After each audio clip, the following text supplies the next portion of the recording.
Welcome back everyone, hope you're having an awesome day, and today I'm going to tell you if it's worth saving those red coins you can get and using them for the characters in the summon store.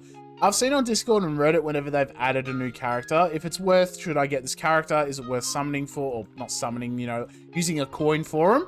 And what I'm talking about are these characters here. You got your Dojo Master, we'll click that because he's behind my camera, Kiwaq and Boqin. They're going to add Taliriktug more likely in about 2 weeks, and then they'll probably add Masaru about a month or so after that. It's usually about 3 months after the characters come out, they add it into the store.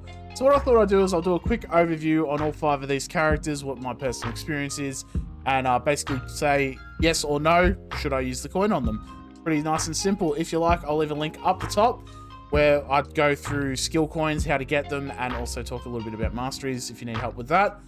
But if you're, and also timestamps down below if you want to skip to a particular character, you know, don't care about Kiwaq or Boqin or whatever, you can just skip right to Masaru or whatever, then you're welcome to do that. So let's get into it. First off is our Dojo Master. Is he worth the red coin? No. Alright, cool. See you next episode. But in all fairness, he's got a couple of cool tags and that you can use relics with. In terms of like the grand scheme of the game, you're probably not really going to use him unless you need like the Sifu Rebel or Exile tag, or even the special tag. You can use other units to get that, you know. Sifu, if you have Price of Progress, you can throw that on, build him with a bit of crit. Not too bad. Exile, got things like Tenacious Dagger and that, but boss battles, arena, activities, you're probably going to replace him with new units. I haven't seen Dojo Master in arena ever since they had the Blue Spirit and the Zhang and Kyoshi Warrior Soccer banners. Ever since then, if I'm going against special units, it's all those basically. I don't think I've seen Dojo Master for about 2 or 3 weeks now. In terms of his kit, it's not too bad. It's a simple kit, which I like. His advanced skill, we'll talk about first. He gives himself increased attack, and if you have his mastery up, you got lifesteal and defense as well, even if you just get to mastery level 3. And the reason you want that is because he does empowered damage. He'll increase any damage dealt by 10% for every buff on himself.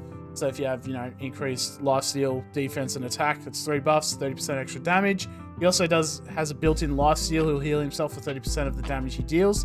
And on top of that, he takes less damage from non-combo attacks. So if they're just hitting you with basics and stuff, you're going to be taking a little bit less damage there. A nice, simple kit, but in terms of like the end game kind of stuff, he's not really usable. Since Boqin decided to jump up on the screen here, we'll talk about him. Would I spend the red coin on him? I'll say yes. I'd put him at either 2 or 3 out of the 5. Whichever one, like in order of who I would want to use the red coin on. I like defense units personally, that's why I put him at a 2. On top of that, he's got a couple of good tags. He's got Earth Kingdom here, so you can use him in the Hegemon's Folly map if you need him there, or even the new Prison Rig. He's an Earthbender. In terms of like relics and stuff, you can throw on like Statue of Kyoshi, which is always nice. If not, you've got I actually didn't know you can have Shackled Hope, but Shackled Hope, give himself invincibility, which I think is a bit of overkill, honestly. But if you've got that, you can throw that on and really mess some people up. If not, if you have the Origami Flower, you can throw that on him as well. Increases his defense when he goes into a positive stance. He's going to go into that fortified stance a lot. So it really helps him keep that defense kind of stacking and rolling. In terms of like boss battles and stuff, I actually really like him in the Avatar State Aang boss battle. He just can stop Aang doing his big hit to knock down everyone if you get that captured state on him. On top of that, he's just super tanky. He does damage increase for everyone, which is nice on his mastery here. Mastery level 2, which is very easy to get. Increase the damage of all allies, doesn't matter what faction they are, what tag they are. All allies, 15% extra damage, which is always nice. And then if you get his other mastery abilities up, he's going to increase his health and defense. He's going to heal himself. And as I said before, he can lock down with that captured state. Stop any advanced and combos, ultimate skills and all that coming your way. Next up is Pirate Captain Kiwaq. Would I spend the red coin on her? Probably not. I'd put her at like rank 4 out of the 5. Above Dojo Master, definitely. Mainly because of the Waterbender tag. If you need help beating the Unagi boss battle and you don't want to take 20 minutes, link up the top if you want to know what I'm talking about, then yes, I would get her for that. That being said, I would probably save for Taliriktug, again, 2 weeks from now, and probably, for most people, probably in the store now for you. By the time they watch this video, get Taliriktug, just a quick little TLDR. But if you want Kiwaq, you want to build up that pirate team, get kind of a waterbender team kind of going, you can get it to work. Relics, Blade of Tagarka, I haven't got any relics on her. Blade of Tagarka is not too bad, gives herself a lot of offensive stats, kind of stacks with her passive. She's also an exile, so you can throw like Flames of Truth. I probably wouldn't do Tenacious Dagger. She does have her own cheat death mechanic built into herself. And in terms of kit, we'll talk about her passive first, because her kit kind of revolves around her getting the Shadow Tide effect. I suppose it's not really a buff, it's like an effect she has. When you go into that Ice Clone, once you dodge 5 hits or whatever, you'll get this Shadow Tide effect. It increases all of your offensive stats and speed by 30%, but you take a little bit more damage, which isn't ideal, but I suppose, you know, it's kind of like, again, it's like a hit of adrenaline. You come back swinging.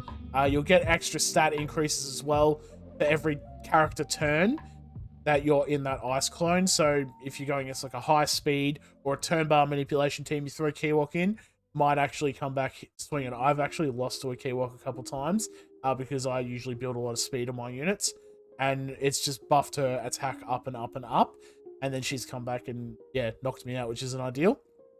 Her basic has her mastery, which is always nice. Impact damage, you get a chance to stun the enemy. If you have mastery level 3, it increases to 65%, which is kind of nutso when you think about it, just on a basic attack. And then you've got your Frozen Barrage. You do slicing damage, which will inflict bleed, which is like a heal block. And you also decrease the turn bar. And you'll actually just straight out gain an extra turn if Shadow Tide is active. So you can kind of combo this ability a little bit with her basic. You do your Shadow Tide, and then you do a couple of basics. Comes back to Shadow Tide. To Frozen Barrage, sorry, not Shadow Tide. So, as I said, she has a lot of uses, and you can find a use for her. But I wouldn't really spend the red coin on her because of our next boy. This is our Taliriktug. Would I spend the red coin? Yes. Yes, yes. If you have a red coin, save it and get Taliriktug when it comes to the summon store. My goodness. He's still used in the meta today, and he's very good at it. He is very good in the Unagi boss battle. I would argue much better than Kiwaq. And he can just do a lot of stuff because of this covering stance. When he uses his Glacial Cover advanced skill, he's going to decrease the rank of elemental debuffs on all allies by 1, which is just already nice. Gain increased crit chance. Enter the covering stance, which is going to increase his crit damage and max health by 35%, increasing damage and health, which is kind of nutso. He takes less damage from crits, which I haven't really gone against a lot of crit-heavy teams, but it's still nice. And then he'll gain an extra turn and follow it up with a Hailstorm Hook. He'll do basically an attack on everyone, hit everyone on the enemy team, inflict the water element on them unless they have like immunity or Guardian stance. I think what Kelsang's thing did. And it's based on his defense. And his kit will basically buff his defense whenever he gets healed. Covering stance can heal you. When he gets healed, increase his defense by 10%, 50% total because it's up to 5 times. And then Mastery level 4, if he gets hit with a crit, he'll just has a chance to go into covering stance, which is going to heal him, which is going to increase his defense. You see where I'm going with this, right? So he's very, very good. As I said, still used in the meta today. He's still prominent in the meta. He is an excellent tank that deals a lot of damage. So yes, use your red coin for Taliriktug. And last but not least is our Captain Masaru. Would I use the red coin on him? I'd put him as like kind of mid, like in the middle right there at number 3. If you have Taliriktug and Boqin and you want another offense character, go for it. The only problem is there's 2 problems I have with him. Firstly, relics. You kind of need to run Shackled Hope with him. He's very squishy, even at like level 70. Like I have no problems knocking out a level 70 Masaru in Arena. But the Shackled Hope, if they have a rank 2 element on the enemy and you attack them, you will gain invincibility and increase your attack by 25%. That invincibility really shores up the weakness of him, and that way you can build him with like a full, say, war set, which is what I have, because he has a cheat death mechanic. When he goes to that 1 health, you'll get increased attack, and then you can keep hitting the enemy with some big boomba damage, let me tell you. On top of that, at skill level 1, he doesn't really hit really hard. Skill level 6 is when I started going, hang on, you got to keep an eye on this boy. He's doing some pretty big damage. Mainly because of his ignition here. Inflict a rank 2 fire debuff on the enemy unless they have either immunity or guardian stance. You will ignore resistance. You're going to inflict that rank 2 fire debuff and then gain an extra turn. You can gain Echo. I never really get that to proc, so I don't really want to talk about it because it's not really something I proc a lot. But you'll gain that extra turn, which is nice. And then you follow it up with a Fire Starter, amplify it, make it last an extra turn longer. Ignore shield and damage reduction effects, things like defense up, barrier, anything like that. He's going to break through that and just do basically like true damage essentially to the enemy, if that makes sense to anyone. 9 times out of 10 with this combo, I knock out Avatar Kyoshi in Arena, like level 70 Avatar Kyoshis. Unless they have tributes or they mod her differently than what I'm used to, then yeah, this not one-shots Avatar Kyoshis in Arena. 50% chance to spread that fire debuff as well, which is good because he's passive. He'll deal increased damage to enemies with fire debuffs when he's under 50% health. So if he starts getting a hit, you kind of hit him with a fire debuff, and then you can do extra damage to them, really buff that out. On top of that, as I said, he's got a cheat death mechanic. You've got your Desperation. When at 1 health, he will basically heal himself, remove all your negative status effects, and then you'll gain increased attack, increased speed, and even if you just have that, like he starts running circles around people in Arena. And then on top of that, you've got your Mastery 4, reduce the cooldown of Ignition by 3, so basically reset the cooldown. And the turn bar on all of your enemies will also come down, so then it gives you more chance to get that Ignition out, follow it up with a Fire Starter, and then get that invincibility to keep him in the fight a little bit longer. Very good. It's, as I said, it's a lot to kind of put into a character, but if you get into this point, he's not too bad. Alrighty, thank you all for watching. Hope you all enjoyed. TLDR, Taliriktug, yes. Boqin, yes. Masaru, Kiwaq are kind of like, maybe. And then Dojo Master, I wouldn't waste the coin on him. We have had the Suki banner rerun, so we might get more powerful opponents kind of rerunning. So if that happens, that's probably a good way to get those characters as well. But until then, we have Goro and Juro here. Powerful opponent banner. I've gotten really lucky on my Juro summons. So my goodness, let's see if we get a Goro copy, please. Because my goodness, the amount of Juros I've gotten is not funny. Bonded Echoes is alright. I think I've almost got a max relic of that, which is nice.